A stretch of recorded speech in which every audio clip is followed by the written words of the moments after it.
ठीक है, let us start it. Image formation by lenses mirrors वाला हो गया था, और जो मेरा फंडा है that is similar to mirrors कि आप सिंपली ऑब्जेक्ट की पोजिशनिंग और रे कहाँ से पास होनी है इसका ध्यान देंगे. इमेज ऑटोमेटिक आपको वहीं मिलेगी जहां बननी चाहिए.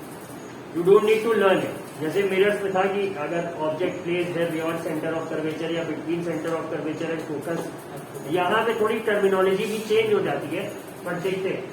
ठीक है, तो सपोज सबसे पहले हमारे पास क्या था, एक कॉन्वेक्स लेंस था which we use to call a converging lens. ठीक है, तो मान लो अगर ऐसा एक लाइन है, कॉन्वेक्स डाइवर्जिंग लेंस,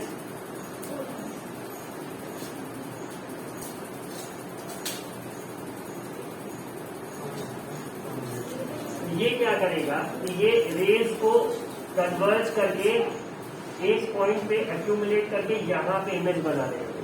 ये this is the property of convex lens. ठीक है, और अगर कॉनकेव की बात करेंगे तो वो कुछ ऐसा रहेगा.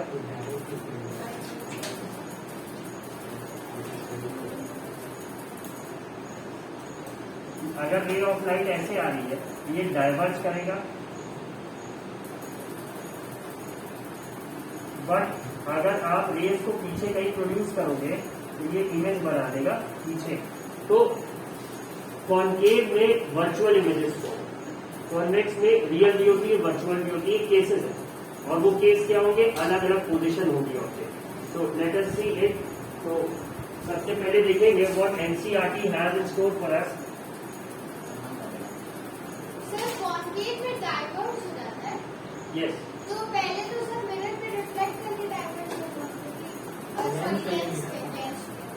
लेंस पे रिफ्लेक्ट हो गई. तो सर लेकिन वहाँ पे क्या फिगर है, एक जगह पहले वो वन साइड कर रहा है, फिर उसके बाद नहीं, इसमें रे ऑफ लाइट एक्चुअल में क्या हो, they diverge, but they appear to come from a different place. यही हो. मतलब एक पॉइंट पे पहले मिलेंगे.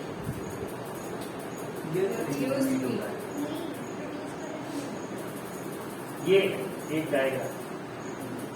फिगर 10.10 एक्चुअल में रेस क्या होगी, डाइवर्ज होंगी, but if we produce them backwards तो ये हमें इमेज बना के देगा. अब इसके फिर से वही जो पॉइंट्स है कि कौन सा पॉइंट क्या है, क्या फोकस है, क्या इसमें होगा, ये टर्मिनोलॉजी हमें समझ में आनी चाहिए. So we'll have a look at it.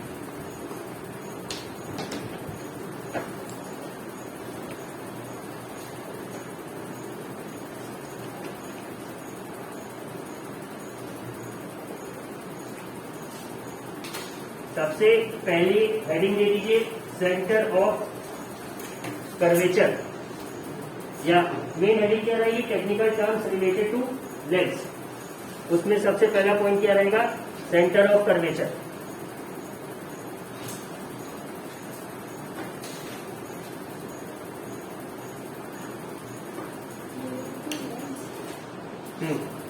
अब लेंसेज पढ़ रहे हैं.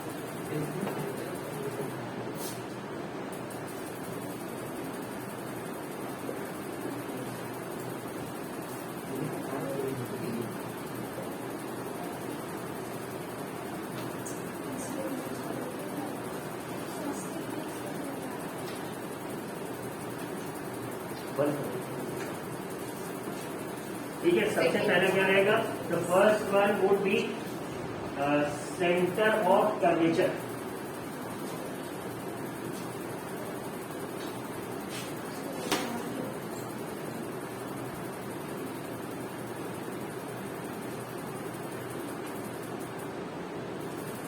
देखो, a lens has two surfaces,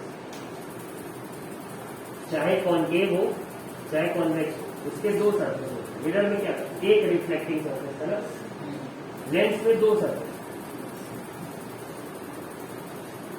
each surface of the lens is a part of sphere. Each surface of the lens is a part of a sphere.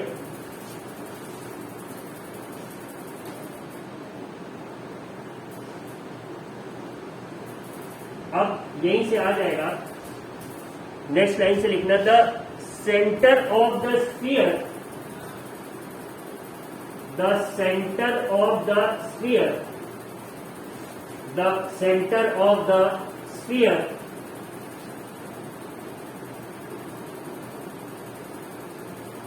whose part is the lens surface, whose part is the lens surface, whose part is the lens surface,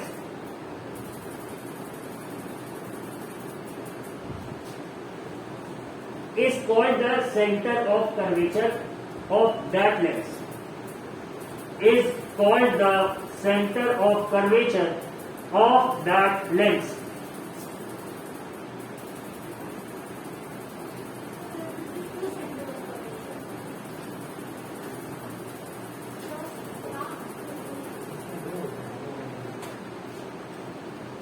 Of that lens, of that surface of lens.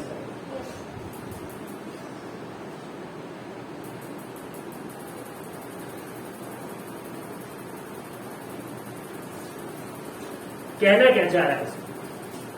Suppose if this is a lens, ठीक है, तो first day हम लोगों ने पढ़ा था कि ये एक्चुअल में ये दोनों एक स्फीयर का पार्ट है. वेल माय ड्राइंग इज अगली, बट ये ऐसा ही.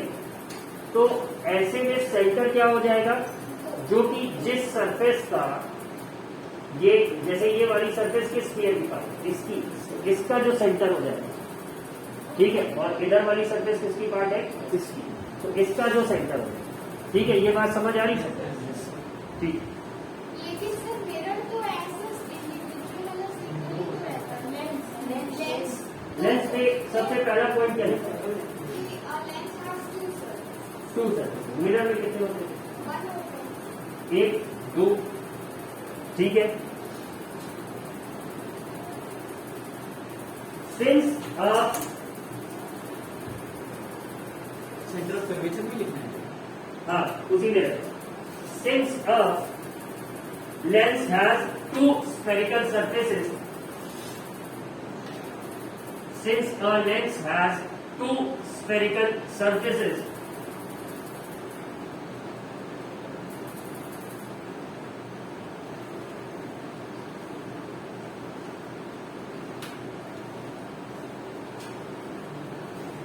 so there are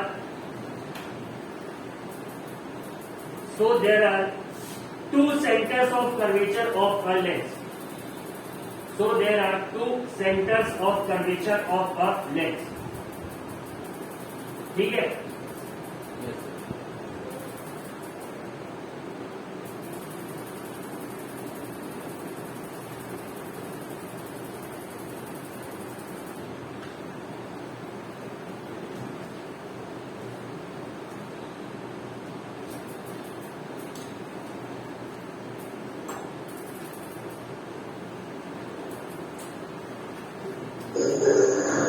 अगर यही बात हम कॉन्केव में करेंगे तो कॉन्केव लेंस में कैसे होता है कि suppose it's somewhat like this, ये एक स्फीयर का पार्ट होगा और ये भी एक स्फीयर का पार्ट होगा, तो ये हो गया क्या, इसका सेंटर ऑफ कर्वेचर इन दोनों में लगा. ठीक है, ये बात क्लियर हो गई. Diagram is again very ugly. ठीक. सर बट ये कॉन्केव जो कॉन्वेक्स लेंस है उसमें भी तो जो आफ्टर ड्राइंग में सारी लेंस मीट कर रहे हैं उसमें डाइवर्ट F1 पे मीट कर रही है उसके बाद डाइवर्ट. ये तो बोल एरोस का आईडी है नहीं सर जो उसके बाद फैल जाए तो इमेज तो इंटरसेक्शन से फॉर्म होगी ना, उसके बाद लाइट को जहाँ जाना हो जाए तो उसकी मर्जी, जब तक उसके पार्टिकल में एनर्जी वो चलती रहेगी. तो ये एनर्जी खत्म तो होती है.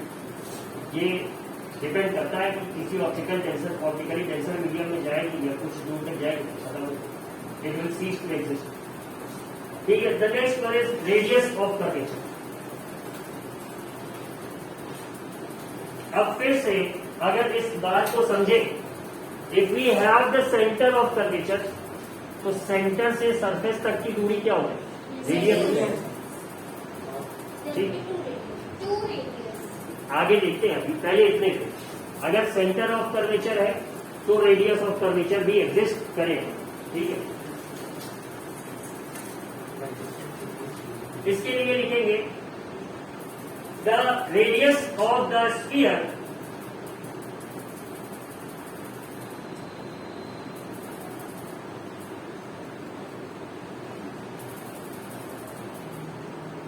whose part is the lens surface, the radius of the sphere whose part is the lens surface, जिसका वो लेंस की सरफेस हिस्सा है,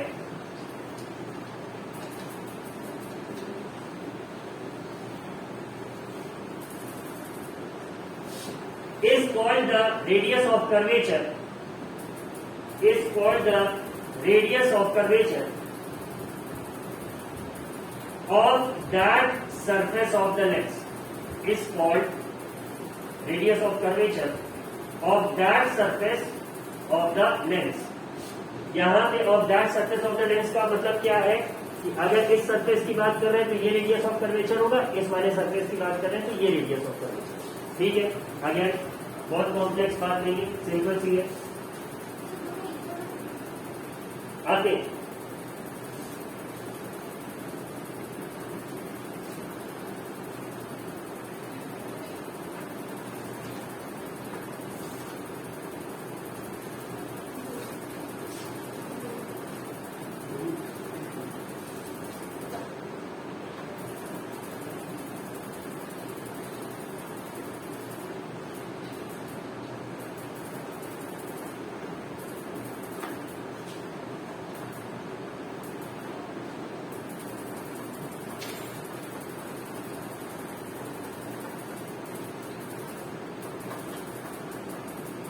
अब देखो, इसको समझना पड़ेगा थोड़ा सा।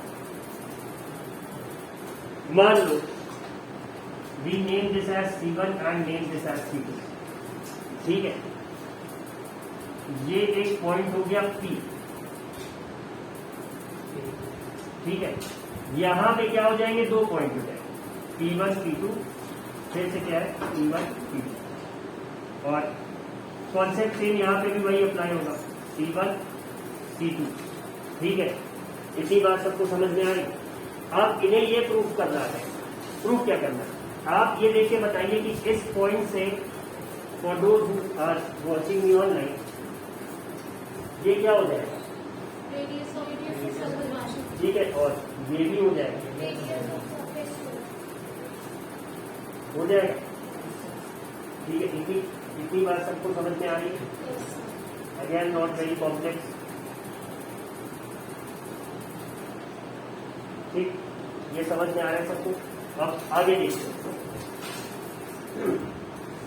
थोड़ा सा लिखो।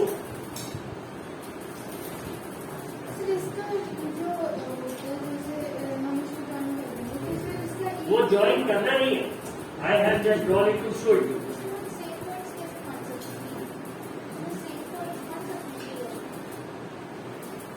कॉन्वेक्स के केस में मान, कॉन्केव में अलग हो जाएगा थोड़ा सा, बट अभी हाँ पेशेंस चीजें क्लियर हो, ठीक है। सबसे पहले लिख दो कि PC1 and PC2, PC1 and PC2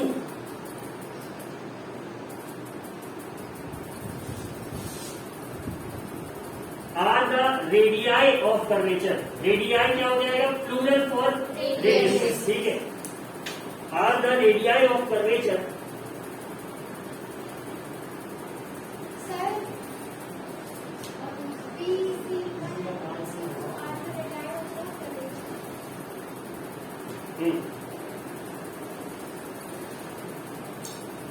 Of the two surfaces of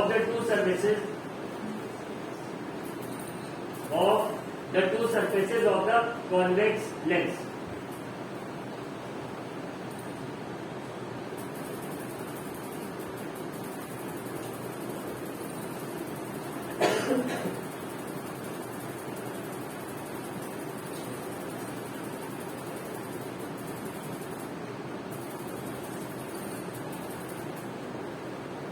अब एक बात ये बताओ अगर एक ठीक इसके बीच में हम एक पॉइंट मान ले O, मान लेते हैं हम कि इसे हटा दें वरना तुम लोग कंफ्यूज हो।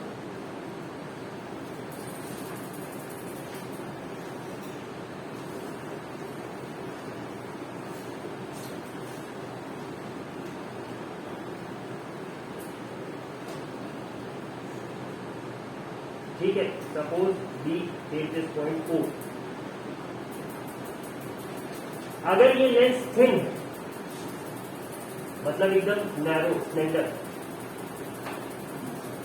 तो OC1 OC2 भी किसके बराबर हो जाए? PC1 PC2 के ऑलमोस्ट बराबर हो जाए अगर थिन लेंस। सेम यहां पे भी यही बात है। If the lens is thin, then this distance will be almost equal to the radius. ये बात समझ आ रही? ठीक है, थोड़ा सा लिखते हैं इसके बाद math.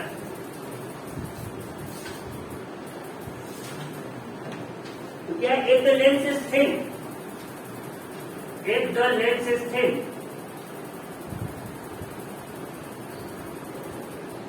then PC1 would be equal to OC1.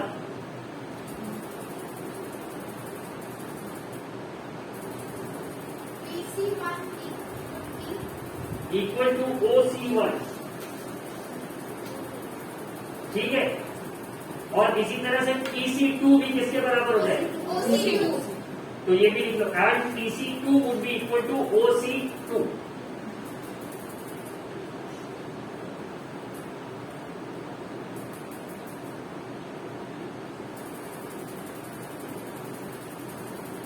अब अगर हम देखें कॉन्केव लेंस के बारे में, तो इसके बारे में भी लिख दो वरना बाद में कंफ्यूजन होगा। एक P1C1 and P2C2, P1C1 and P2C2, नहीं उसी में कंटिन्यू करो, है रेडियाई ऑफ कर्वेचर के बारे में ना।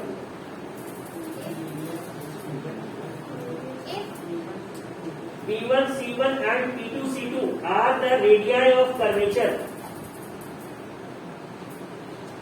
P1C1 and P2C2 are the radii of curvature of the concave lens. पिछली बार कॉन्वेक्स था, इस बार किसकी बात कर रहे हैं? Concave lens. नीचे वाला क्या है? कॉन्केव लेंस है। क्यों है? क्योंकि ये अंदर की तरफ बेंट है, ऐसा लगता है हम एक गुफा में एंटर कर रहे हैं, जैसे गुफा का मुंह खोखला होगा, इसीलिए केव वाला। ठीक है, P1C1 and P2C2 are the radii of curvature of the concave lens। ठीक है, फिर से यहाँ पे वही बात आ जाएगी, if the lens is thin, if the lens is thin,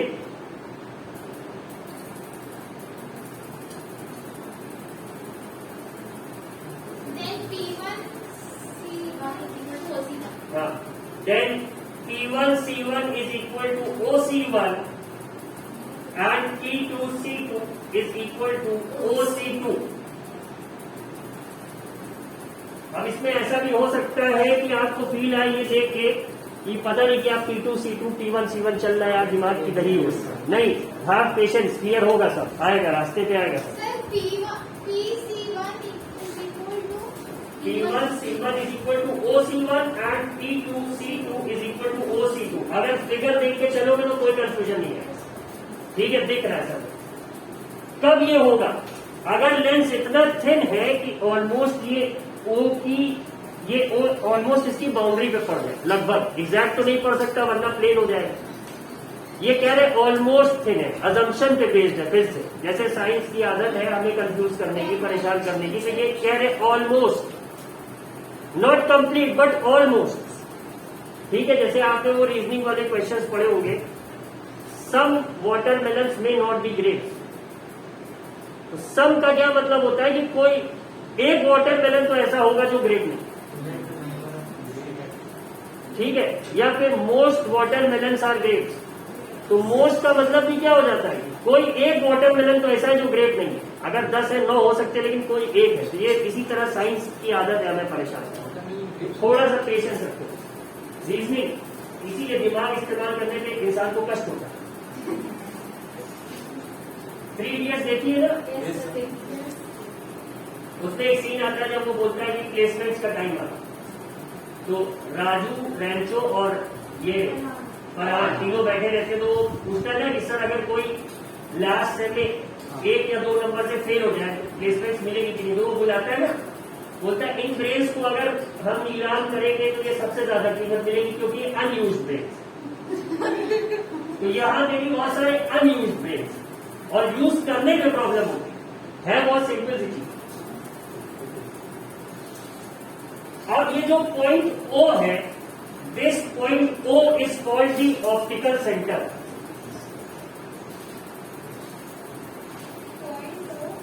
is called the optical centre.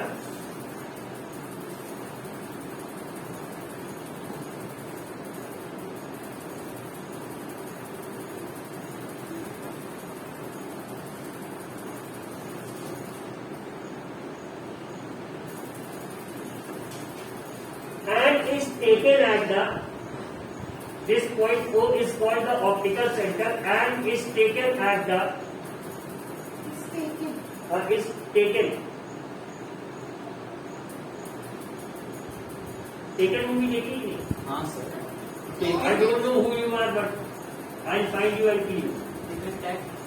Liam Neeson की ये मूवी नहीं देखी तुम लोग? बहुत बड़ी चीज डिस्कस। इसमें एक रिटायर्ड CIA एजेंट रहता है और उसकी बेटी को कुछ लोग किडनैप करते हैं। रिटायर हो चुका होता है, बुढ़ा हो चुका होता है। उसके बाद उसकी उन किडनैपर से गलती से फोन पे बात हो जाती है, तो वो जो उसमें उसको धमकी देता अगर हम टेकन क्या धमकी देता है? वो जिस तरह से बोलता है लिया, I don't know who you are but I will find you and I kill you. I don't know who you are and how you look like, but I will find you and kill you if you do anything to my daughter। Sir वो DJ ऐसे direct दे, मतलब उसको पता नहीं उसकी बेटी किसी और देश में कहीं भी है, but confidence, look at the confidence. सुनने वाला भी घबरा जाएगा यार, इसको क्या ही पता, लेकिन वो बोलता है और वो करता है। He finds his daughter and he tells all the people, और उसको उसी का एक दोस्त इनडायरेक्टली इन्वॉल्व रहता है। खैर I not spoil the movie for you, कभी टाइम मिले देखना, घर जाके आज ही मत देखना कि सर ने बोला मूवी देख के आ। This is not an assignment. Let me make it very clear. This is not an assignment. I have not given you any instructions to watch the movie. Yesterday Sherlock। इससे knowledge मिलती है, मतलब आपने physics पढ़ रखी है, you can relate to. How we can spell and how we can। यही तो मूवी है। It is sci-fi। ये एक्शन थ्रिलर था, इसका ये ऑनर एक्शन थ्रिलर। तब मैं नहीं देखूंगी। इसके 2 पार्ट, सेकेंड पार्ट में उसकी वाइफ के तरफ थर्ड पार्ट में वो खुद नहीं है, थर्ड पार्ट में खुद किडनैप होता है दोनों में, वो भी बंधक बन जाता है बट छूट जाता है। थर्ड में किडनैपर को किडनैप करेगा। इससे अच्छे तो hand is taken middle of the thickness of the lens and is taken at the middle of the thickness of the lens।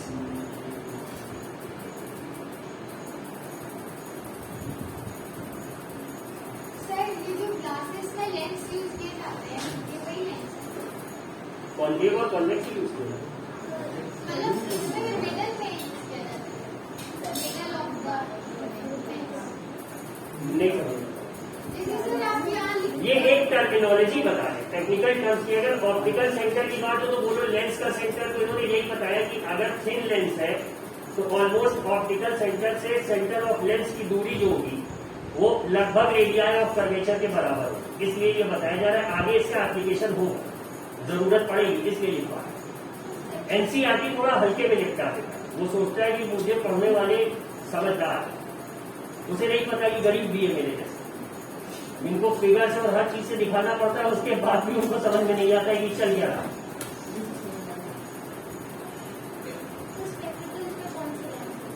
Depends upon the eye defect that you have। बात देखो, short sightedness का क्या मतलब होता है कि short दिख रहा है लॉन्ग नहीं, लॉन्ग का क्या मतलब होता है कि लॉन्ग दिख रहा है शॉर्ट नहीं। लाल का थोड़ा सा उल्टा है। हाँ, अगर किसी को शॉर्ट है तो उसको मायोपी है, हाँ। आपने माफ कर दी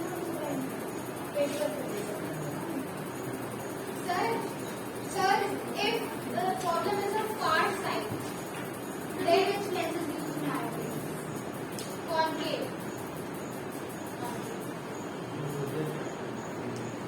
देखो अब एक बात देखो, खैर ये मत लिखो, उससे मतलब नहीं। ऑप्टिकल सेंटर और एरिया ऑफ कर्वेचर का मतलब समझ में आ गया ना सब? Yes, sir. क्या हो? ठीक है, अगला लिख दो principal axis. Write the next one, principal axis.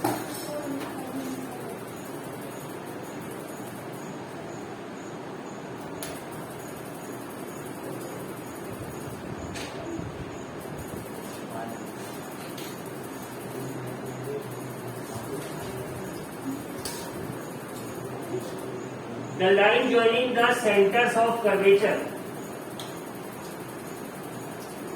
The line joining the centers of curvature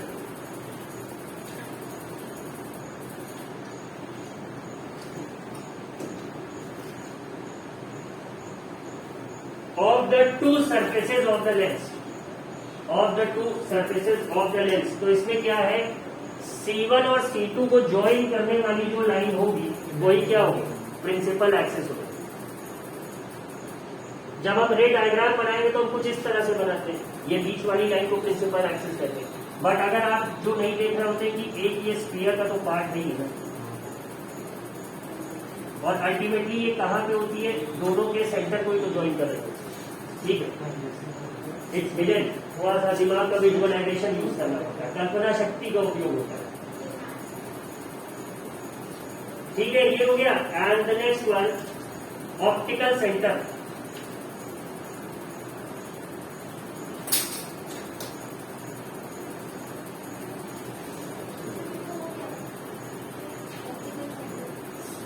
वो पॉइंट कहाँ पे पड़ता है उसकी थी। अब एक्चुअल इसकी डेफिनेशन क्या है इसको समझते हैं।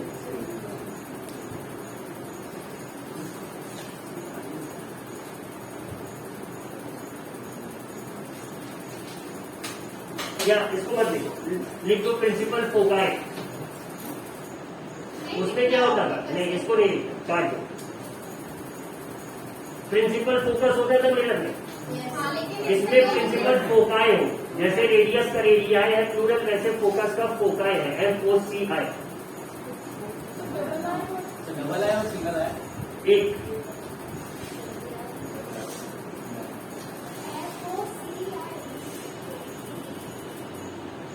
अब ऑप्टिकल सेंटर की जो डेफिनेशन ये बताने जा रहे हैं वो ये बताने जा रहे हैं कि ये वो पॉइंट होता है जहां से एक रे ऑफ लाइट पूरी अनडेविएटेड पास होता है। ऑप्टिकल सेंटर, इस सेंटर से नहीं, ऑप्टिकल सेंटर वो वैसे ही चाहिए। और सर ये प्रिंसिपल ऑप्टिकल फोकाई की फिर definition? Principal foci, optical foci मत लिखो।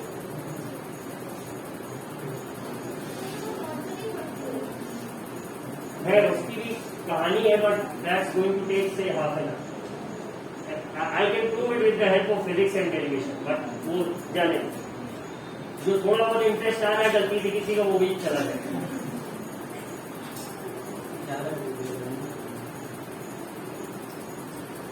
A light ray can enter a lens.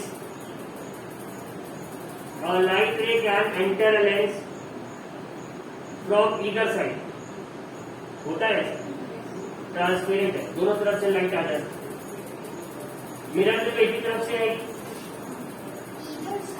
हाँ, therefore a lens has two principal foci. Therefore a lens has two principal foci.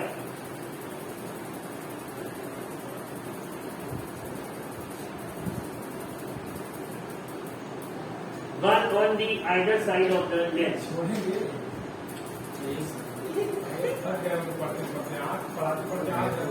Sir हम इधर से पढ़ रहे हैं।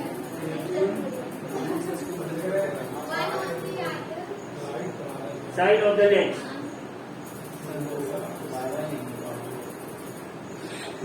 ठीक है, आमतौर से जो लेफ्ट होता है उसको हम F1 कह देते हैं, और जो राइट पे पड़ता है उसे हम F2 कहते हैं।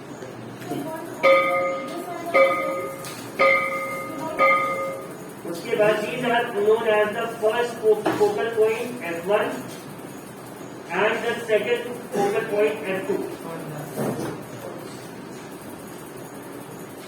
अब छोड़ दीजिए लोगों को Yes. स्टार्ट करें